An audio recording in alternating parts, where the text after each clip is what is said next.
Express your emotions with big words. Fight for your truth with all the verbs. They can't keep up with your mental endeavor. The deeper, the better, witty and clever. We make an argument a poetic work of art. Have a backlog of projects and a dozen ready to start.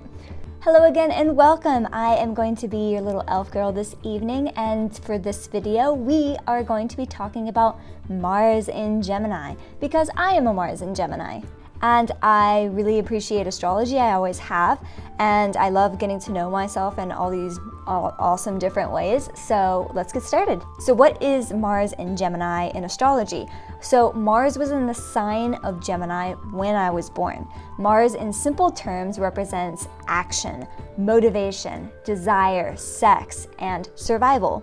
This placement gives us a clue on how we pursue our goals, face challenges, and assert ourselves. Gemini, the twins, is an air sign, known for their charm, wit, and having a strong disposition for communication and social adaptation, but on the flip coin can be indecisive, two-faced, scatterbrained, and need constant stimulation. So I'm going to attempt to interpret what Mars in Gemini means for me based on what astrology sources have provided and based off my own natal chart. But if you want to learn more about Mars in Gemini, or if you are a Mars in Gemini, you can use my experience as an example. So if you're a Mars in Gemini like me, hi fam! True or false? Words are power. Do you use them as your weapon and defense? Yes, for me, I am more likely to choose diplomacy when faced with aggressive conflict, and my charm to wiggle out of situations that aren't favorable to me. Verbal diarrhea. Do I have it? Yes, I have it. Info dumping can be a thing for me because when I'm in the zone, I can easily go from one topic to another because to me, everything is connected in my mind, and I have no problem going into the details. In fact, details are super important to me, and I don't think they should ever be left out. Do you often have many projects that you're doing at once? Are you good at multitasking? Yes, in the moment and in the general schedule of the week. I have a tall shelf full of crafting projects, some of them over years old, and my computer and my hard drive is dominated by documents and essays and previously stated verbal diarrhea in the form of writing. If I do finish a project, 10 or more are created to take its place. Yes, it is very overwhelming, sometimes crippling at times, but also I would rather be overwhelmed with projects than bored out of my mind and have nothing to do. Do you have a physical reaction to boredom? Yes. Boredom is a malady for me. I need constant stimulation, particularly mental stimulation, in and out of the bedroom.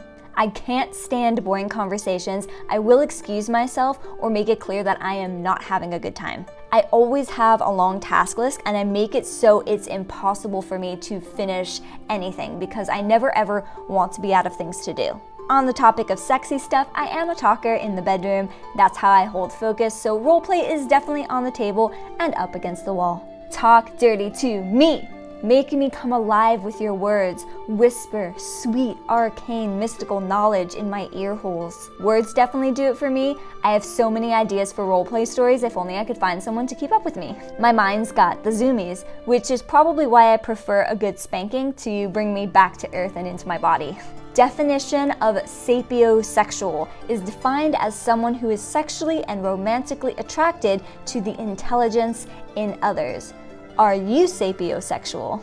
I am sapiosexual and I love intelligent activities. Romantically, I am attracted to educated and intelligent men, mentally first, emotionally, and then physically next.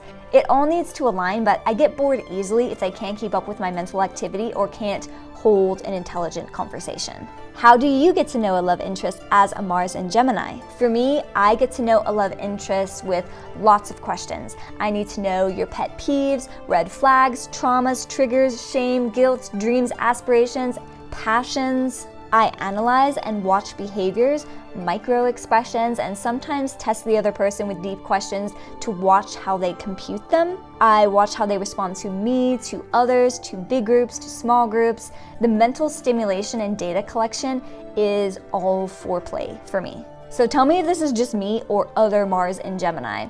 I'm very playful with my partner. I like to play mind games, so they need to be good at finding the flaws in my words. It could also be the bratty sub in me, but what about you? You gotta be quick with your words. You gotta listen really closely with what I'm saying so that you can pick out the inconsistencies. I don't straight up lie or anything like that, but if you're not paying attention, you're gonna miss out. If you don't watch out, I'm going to own you with words. I'm like a little mischievous pixie. Okay, do you love debates? I personally love debates. Arguments are a fun way to get to know someone. I don't see it as aggression, but I know I come off as passionate due to other influences in my chart. A plus to debating a Mars and Gemini is that they can see two sides of the same coin, being a personality that embodies that representation. So that's really accurate with me, and it often makes it difficult to take sides because I see multiple perspectives and positions from any given situation, but I can also see multiple solutions. For bedroom play, arguments can be fun, but I need a partner who's patient and doesn't take my words personally. Do you have a history of making plans and not following through? Guilty. Yeah, well, it sounded good at the time, but that was yesterday, and today is today, and I'm on to other things. And this cycles back to the piles of projects that never get finished. Do you have a fidgety and nervous energy? Yes, I started biting my nails in grade school and I chipped a tooth when I was about 19, but now I just use nail clippers. All in all, it seems that I haven't mastered the Mars and Gemini to my advantage, which is why I'm attracted to partners who are very productive, patient, and disciplined with exceptional focus. Preferably grounded individuals because I am bouncing off the walls in here. So how do I function with all these challenges? For me, I started meditating when I was 14, and meditation has been my salvation. It allows me to focus. It's been hard to meditate as an adult, but even a poor meditation has benefits. I like to meditate in the morning to start my day off right, and if I really struggle focusing, I'll also do a short meditation before sleep. For an overactive mind before bed, I like to make sure I shut off all devices, even unplug Wi-Fi, and don't look at a screen a couple hours before bed, and instead read a book or craft, let my brain wind down a bit. Drinking nervine or sedative teas before bed, like lavender, chamomile, mugwort, and skullcap, can help me have a better sleep, so you can try those. But how do I ride the waves of an overactive mind during wakefulness? I like to honor my high mental abilities with puzzles, like jigsaw puzzles, and also constantly absorbing myself in knowledge and information. However, I do get fixated on topics, and with it, I end up ignoring my bodily needs like food, water, sleep, bathroom breaks, hygiene. But it doesn't last more than a few days, and it's never been a huge problem. And I don't think there's anything wrong with it. It's an opportunity for me to just be completely absorbed in a new subject and gain knowledge in that subject, which is so valuable to me. I mean, it's what invigorates me. It's what makes me want to wake up in the morning, that there's something new out there for me to learn and absorb.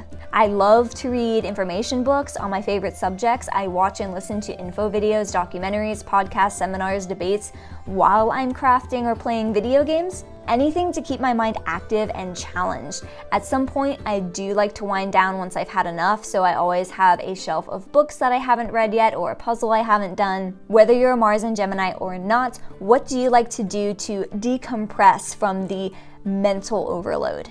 So during my everyday life, I always have a task list. It really helps me see what I've done and what I need to do. Also, I come up with ideas all the time, and it'll drive me crazy unless I somehow solidify it. So I always write down my thoughts and get them out of my head. Once I can solidify them somehow, I can then move on with my day. Sometimes, if I'm driving, I will record myself talking and then write it down later so I don't get in an accident. But that's how important it is for me to get things from here into the physical reality. It's an effort. It's a huge need of mine. It's something that, once I do it, I feel so much better. Also, within the last few years, I started making YouTube videos expressing my many thoughts, ideas, passions in video form. So you can think about trying to do that to also get out your truth, your words, because this is all about throat chakra too. So for me, making YouTube videos has been so huge for my mental health, and additionally helps me with my social skills and public presentation. And it's really good for me and important to put myself out there for my ideas to be challenged so that I can modify and improve myself. So I don't know if this is a Mars and Gemini thing, but I love to know myself, to know thyself inside and out. I encourage other people to do the same because the relationship that we have with ourselves is the most important one because we are stuck with ourselves for life. So whether you're Mars and Gemini or not, if you want to know more about yourself and your signs, look up your natal chart through a natal calculator, which explains the different celestial influences on your psychology. You can also look up tests like the Myers-Briggs personality test and other mental health self-exams. All of these things can provide valuable insight to your personality and how you interact with others and the world, and also how you can work with yourselves and your faults to improve yourself and be the best version of yourself. So thank you for your comments. As a Mars and Gemini, I love feedback. I hope this has helped you better understand Mars and Gemini. So thank you for listening to my Mind Matter, and live long and prosper.